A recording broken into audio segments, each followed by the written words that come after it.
Yes. So tell me about the changes that you've seen in extension services in particular through the years, 25 and 30 years. Well, I can go back farther than that. Oh, okay. Then please do. Because I started in the early 60s. But, well, when I went to work, I was working with 4-H. So, of course, I changed over to adult work, so that was a change. When I went back to work, I think one of the things that Ms. Walker, my mother-in-law, remembered extension from its very early days in the 30s probably, and we weren't going to be making mattresses. She had been in extension when cotton was so cheap that the extension agent taught them how to make mattresses using the cotton, and there was a mattress needle still in my desk drawer when I went to work.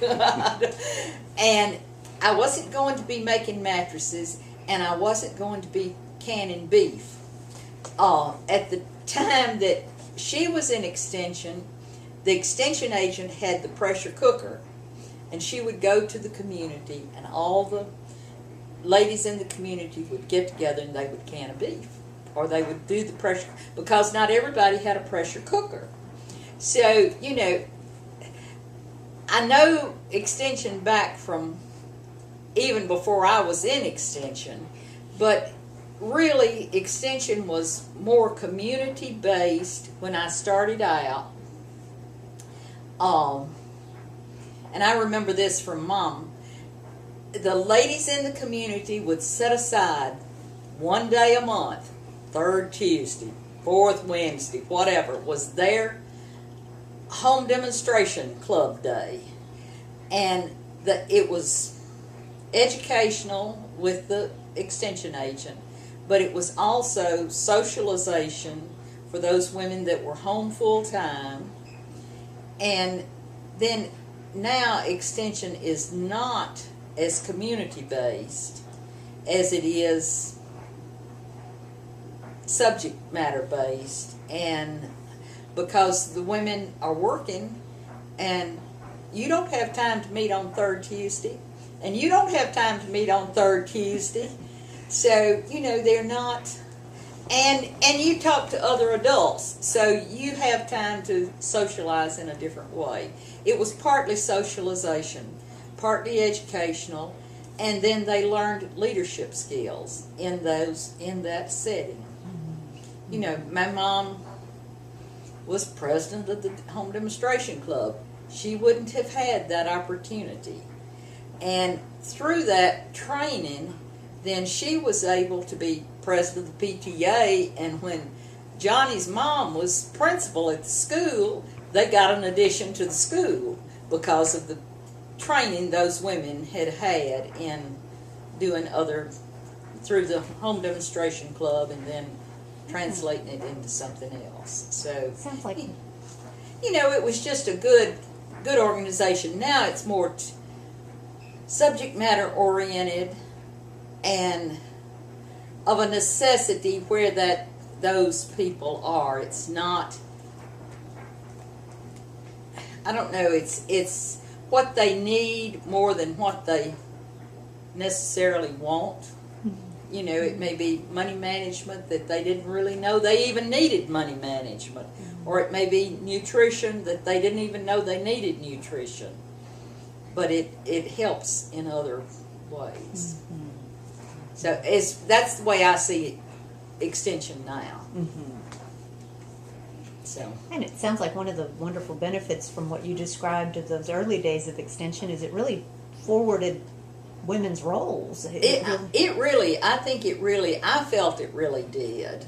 You know, I felt in the little community that I grew up in, that it gave those women a time to do things that they wouldn't have an opportunity to do otherwise. Now, as women, we have a lot of other opportunities that maybe weren't available then. So, you know, it was a different era. Sure. We women weren't working then outside the home. Uh-huh. It Right, was outside the home. outside the home, right? I guess the expansion of the library would be the major thing and then I feel like I don't know that it would be as career oriented things that have happened, but I think the relationships that I've developed throughout the county, through extension, I've, met people all over the county. I've worked with different people, and some of them I worked with when they were 8 and 10 years old in 4-H, now are leaders and teachers and so forth in the county. So I feel like has been a real reward for me to see that happen. Definitely great career contributions in the community. And what fueled your passion to become a home economist, or now as they're entitled, the Family and Consumer Sciences? Probably my 4-H agent, my 4-H and my home ec teacher. My 4-H agents, I did a lot with sewing, and had the opportunity to go to district and state level construction dress reviews, as we called them then.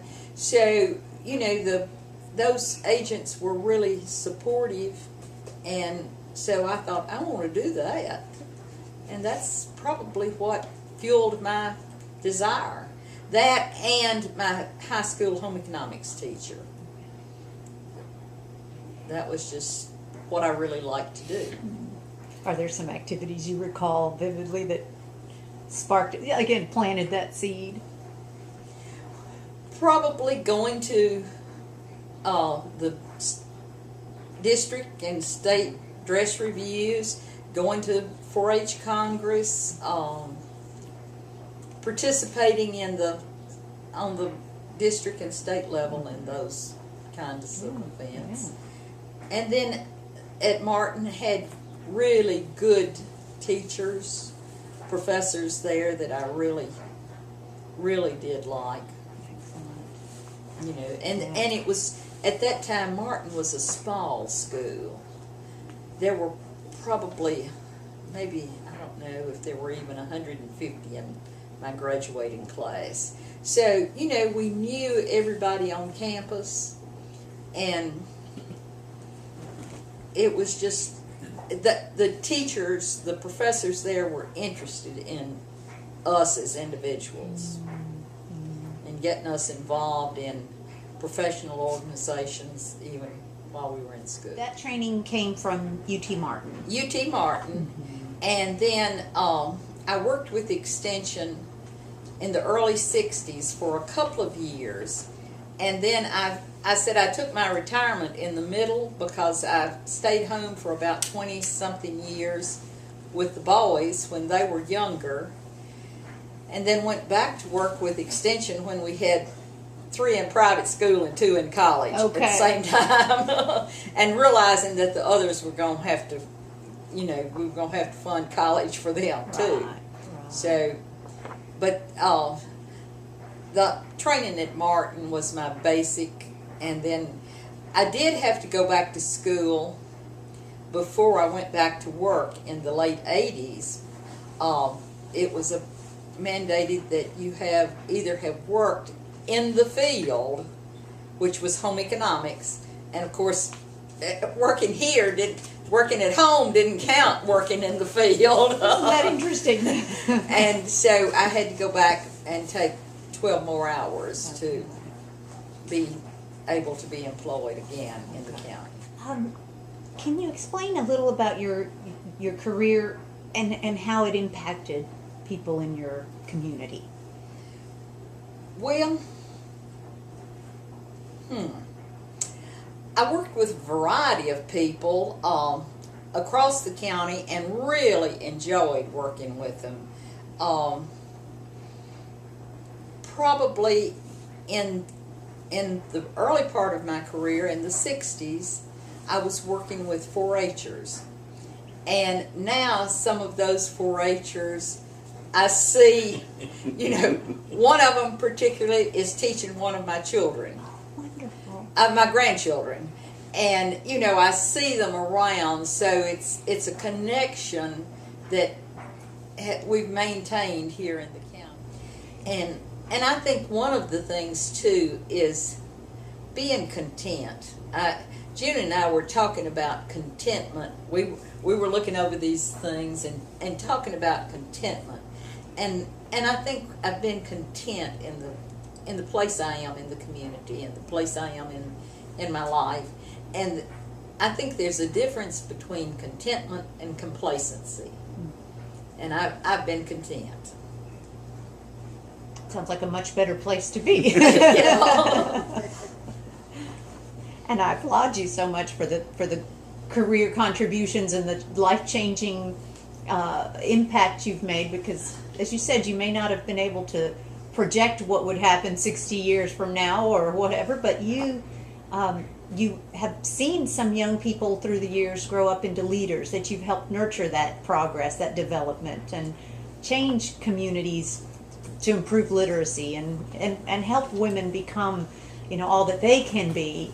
So, again, how would you have foreseen all of that in a report? I didn't write that down on my year-end report. Right now, I'm enjoying right where I am right now, and I don't have things that I'm dreaming that I'm going to make a bigger house or travel the world, or I'm just enjoying being grandmama. All right.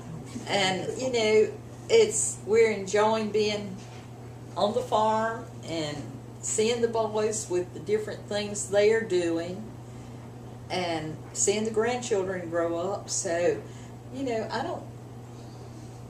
don't know that I have a big long list that I want to accomplish. There's always something else to plant, and something else to read, and something else to sow. But other than that, Way to go. somewhere to go. Yeah, somewhere to go. But other than that, that's just it. Just keeping on, keeping on.